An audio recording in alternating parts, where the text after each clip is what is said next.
Bonjour à tous. Alors j'espère que vous allez bien et que vous avez passé ou allez passer de super vacances. Alors aujourd'hui, je vous partage mes principales activités sur août pour vous donner des idées ou simplement poursuivre mon coco potager. Bonne vidéo! Alors en août, je sème en premier la mâche à grosses graines car je devrais les récolter avant les premiers gels. Donc plus tard, je sèmerai la ronde maraîchère. Alors il faut bien penser à semer les graines sur une terre bien tassée et savoir que la germination a lieu entre 15 degrés et 18 degrés. Donc comme les températures en extérieur vont remonter là dans les prochains jours, je vais plutôt les garder à la cave pour la germination. Alors je fais aussi quelques laitues paumées d'hiver avec des variétés différentes pour assurer la levée.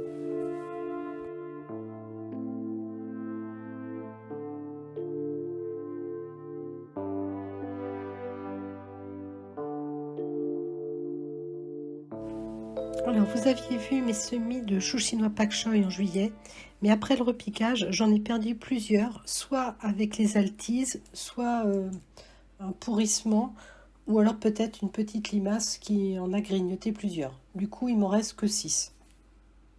Donc, vous verrez la plantation juste après, et quand même, mi-août, je vais refaire un semis de chou chinois pak choi.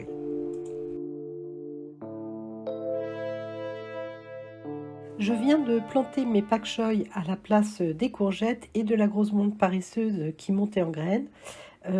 J'ai amendé la terre avec du compost maison pour être sûr qu'ils aient une bonne reprise car ils sont pas très gros.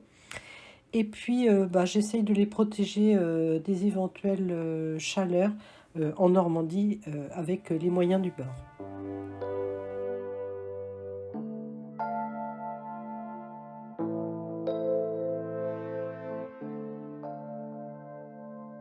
J'ai aussi mis du compost avant de planter mes feuilles de chêne rouge éluarde à la place des cosmos qui étaient entre les tomates.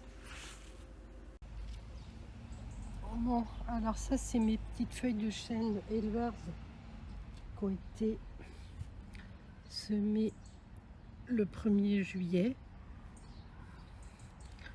Voilà. Et il est temps que je les mette en terre. Alors j'aurais bien aimé vous mettre la musique de Barbie pour rigoler un peu, mais c'est protégé par les droits d'auteur. Tant pis. Donc je vais devoir chanter. I'm a Barbie girl. Da, da, da, da, da, da.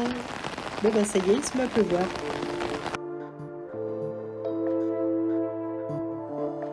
Alors c'est aussi le moment de récolter les plantes aromatiques pour les faire sécher. Alors je coupe le thym à mi-hauteur pour qu'il puisse reprendre. Ensuite, pour ma menthe citron, elle servira à me faire des sirops pour les après-midi s'il fait trop chaud, mais aussi pour me désaltérer. Mais je peux aussi la mettre à sécher tête en bas dans un sachet à l'abri de la lumière. Ici, c'est dans la cabane. Pour le romarin, c'est plutôt fin août qu'on le coupe. Et surtout, il ne faut pas le couper trop court, sinon il ne reprend pas. J'en profite aussi pour récolter mes fleurs de camomille.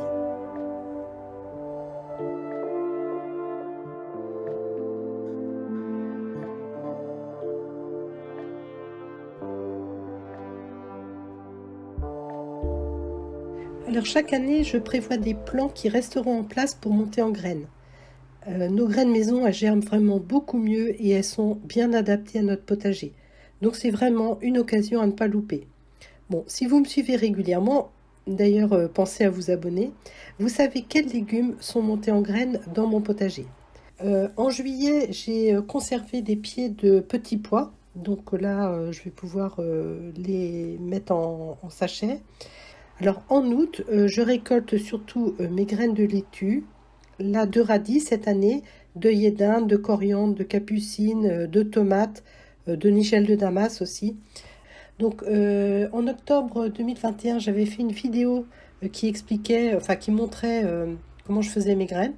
Donc si vous voulez en savoir plus, je vous invite à aller consulter cette vidéo. Je vous la mettrai dans la description et en fin de vidéo. Alors aujourd'hui, je vous fais un zoom sur les graines de radis Pernod Clair que je viens de finir cette semaine. Alors là, je vais retirer les pieds de graines de radis parce que en fait, alors là il y en a moins parce qu'il a plu, mais il y a des altises qui sont dessus. Alors, je vais vous montrer. Tac, ça saute, mais il y en a moins. Et puis il y avait aussi des petites bêtes dessus. Et donc j'ai peur qu'ils rentrent dans l'écosse et qu'ils commencent à les ronger. Donc je vais les enlever.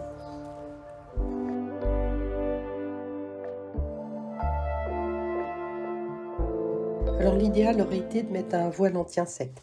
Bon, toujours est-il qu'au moment de les mettre dans mes sacs pour sécher, j'ai fait bien attention de retirer toutes les petites bêtes qui pouvait y avoir sur chaque cosse.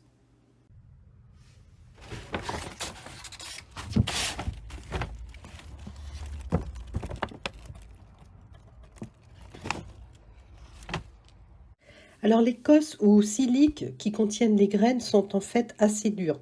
Donc au début, je les ai ouvertes une par une, mais c'est vraiment trop long et fastidieux.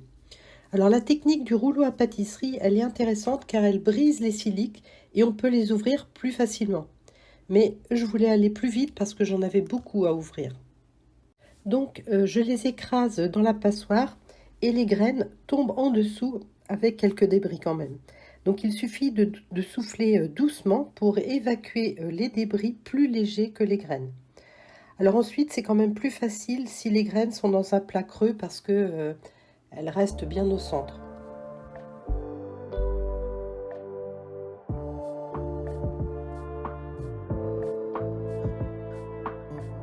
Puis là, je viens de casser pour voir une petite branche. Et je vois que je peux extraire assez facilement les grains de quinoa. Donc ça va peut-être être le moment que je m'occupe de récolter mon quinoa.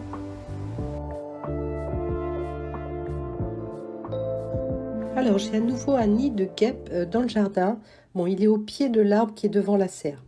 Bon, elles ne sont pas dangereuses dès lors que je ne piétine pas leur entrée. Mais en parallèle, je me suis rendu compte qu'elles grignotaient les rares prunes que j'avais. Donc, j'ai choisi de protéger mes fruits avec des sachets d'organza plutôt que de détruire le nid.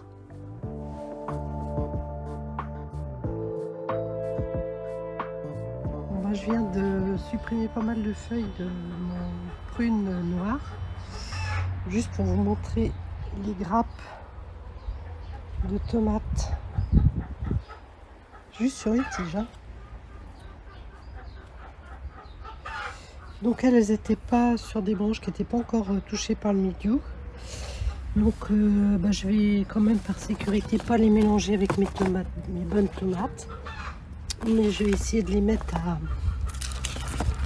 à mûrir dans la cabane. Là il y en a encore quelques-unes. Et puis on verra bien. On verra bien. Bon là je viens de retirer des feuilles qui étaient un peu malades. J'essaie d'éviter que des feuilles malades touchent les tomates.